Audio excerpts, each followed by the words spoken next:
Hi, I'm Mike, a personal fitness trainer from Nottingham, and today we're going to be talking about intermittent fasting. This is my journey.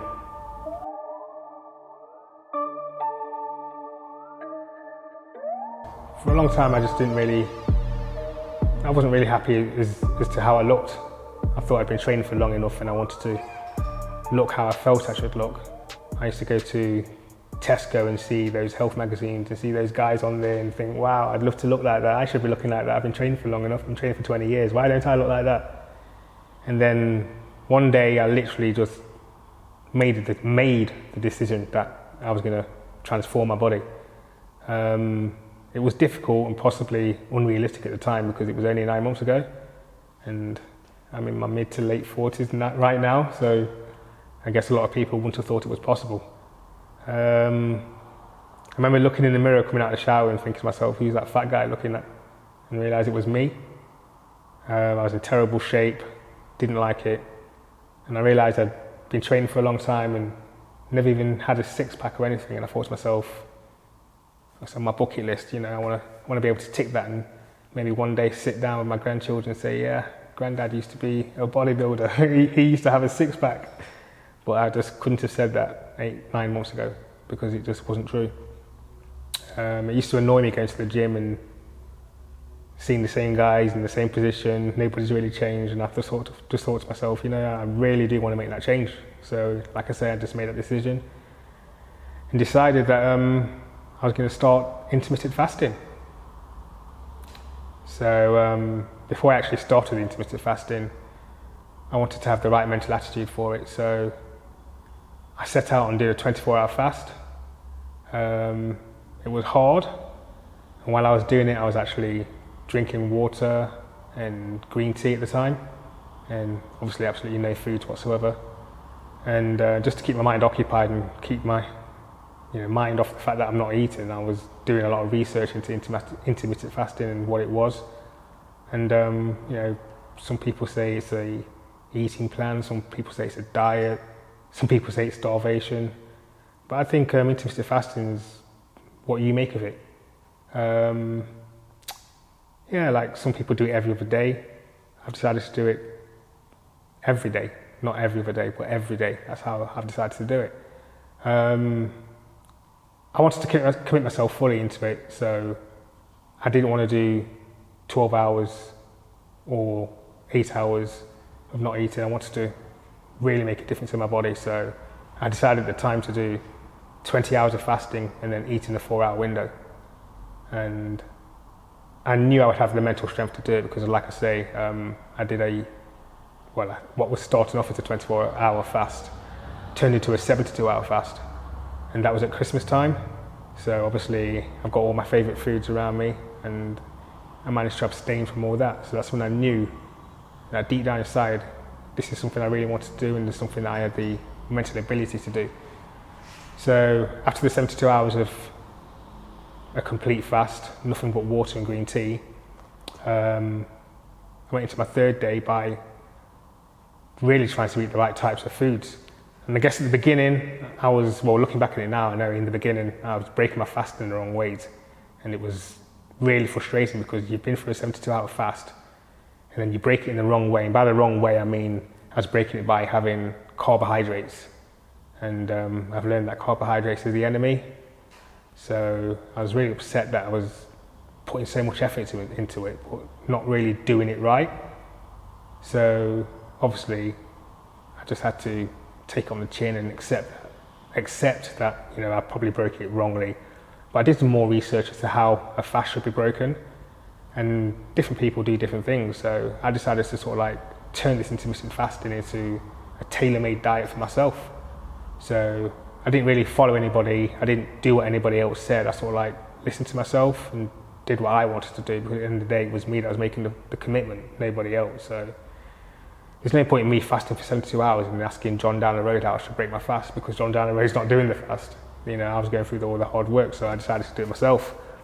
So I decided that I was going to then break my fast by having a protein shake, by having some form of protein in the form of a shake. So that's what I do, and I try and tailor my diet with enough macros from protein, carbs, and fats.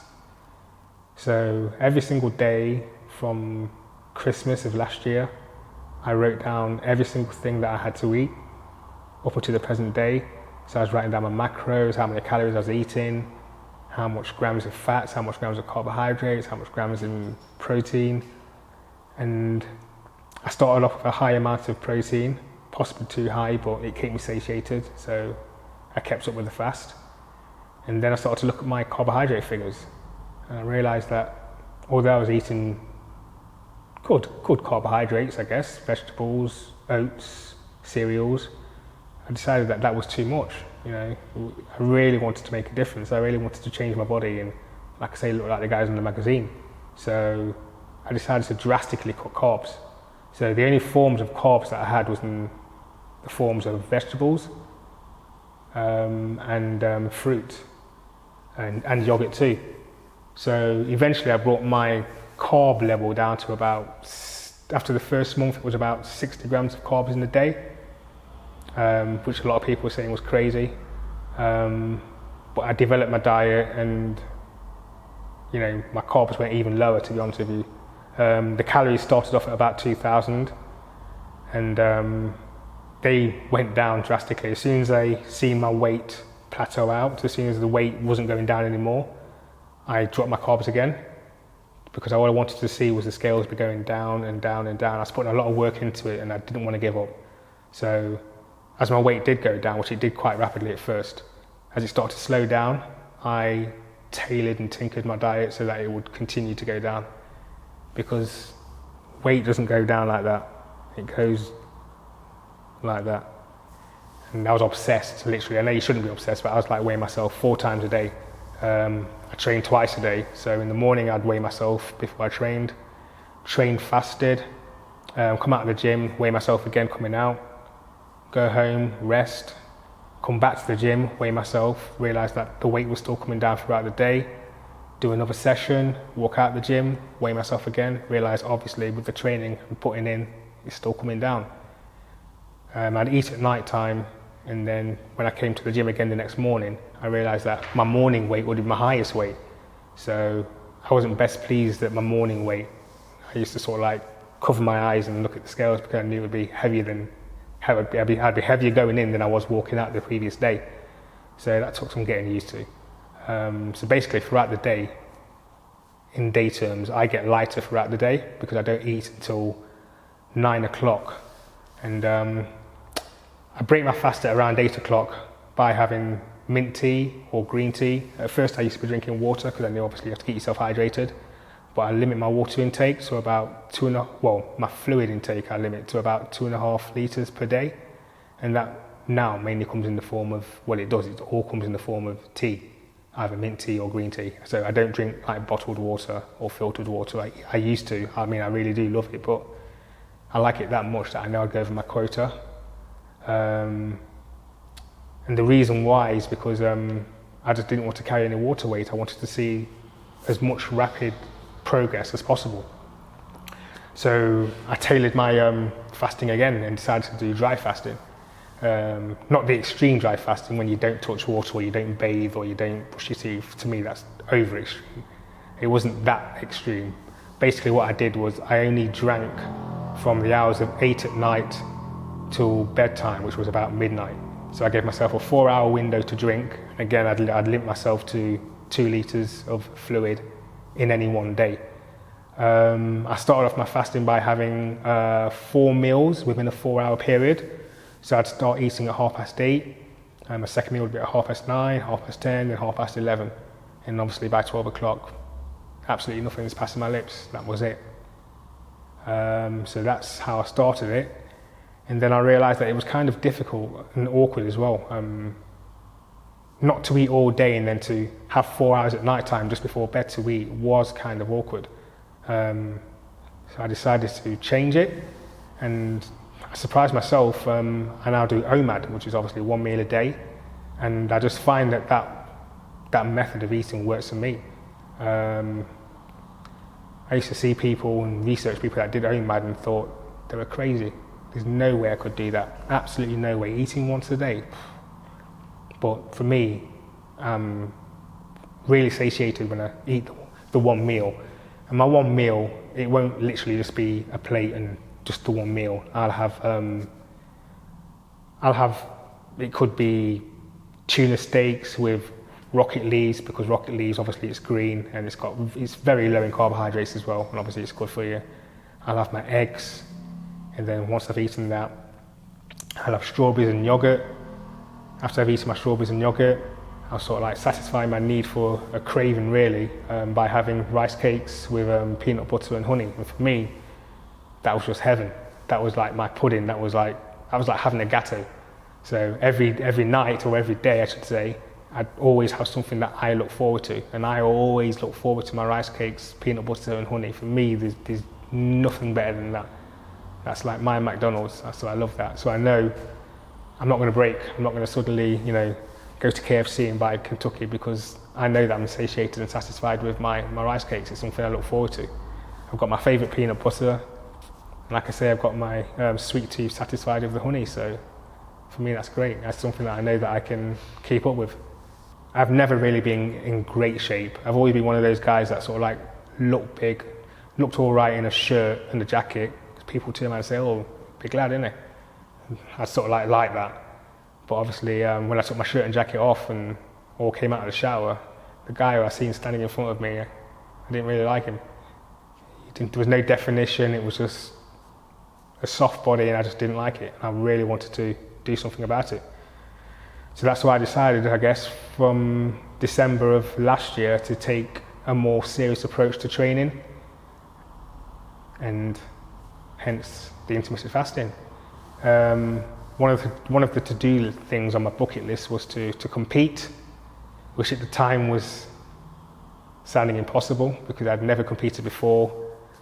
I'm in my mid to late 40s, and all of a sudden I wanted to compete on stage in the physique rather than the bodybuilding. And obviously I knew it was going to be a tall order and a long road to walk, but I was determined to make it. I sacrificed, I trained twice a day. I dropped my calories right down to pre-contest. My calories were going down to ridiculously low amounts. They were going down to 600 calories in the month before the competition. In the peak week, it was below that. It's not something I'd recommend to anybody else, and anybody else listening now, I probably think that guy's crazy. I guess in a way I was crazy, but it was my way of sort of like achieving my goal. And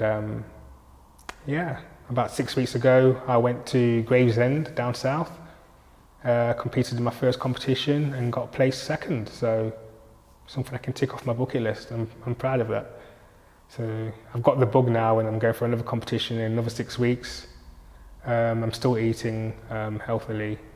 Still having a low amount of calories. I've not really stopped really, so it's just more of the same, just carrying on. It's so strange because once your body's in ketosis, it's like super fuel. It's like there's a time in the day, about 2 o'clock in the afternoon, when I feel like I'm hitting a really low point. I feel like I can hardly open my eyes. I feel like I can't even walk 20 yards. And that feeling will last for about 10, 15 minutes. And then after, it's like my body knows that the bathtub's empty, and then all it does, it just fills the bathtub back up with, to me, it's like rocket fuel. And by 4 o'clock, I'm thinking about going to the gym, I'm thinking about what I'm going to be doing, I'm re-energized, and I really, really cannot wait to hit the gym. And I just hit the gym with a newfound enthusiasm, and to me, I find it unbelievable myself, because 2 hours ago I was ready to drop. But yet still at 4 o'clock I'm really thinking about hitting the gym. When I go to the gym at 7 o'clock, I'm ready for that gym. I really am, and I'll train like I've just eaten. It's just crazy. I've just got so much energy training. It's just, obviously it's the effect of the ketosis, and I really do believe in intermittent fasting. For me, it's an amazing thing. Obviously when the body goes into ketosis, it produces ketones, which obviously your liver converts to energy for the cells and gives you the energy that you need. And I just think that basically I was eating in the wrong way before. I think we are all sort of like misled into believing that you need 3 meals a day, and in between those 3 meals we're going to have snacks, because basically we're just in a vicious cycle, because what we're doing is relying on these meals to give us energy.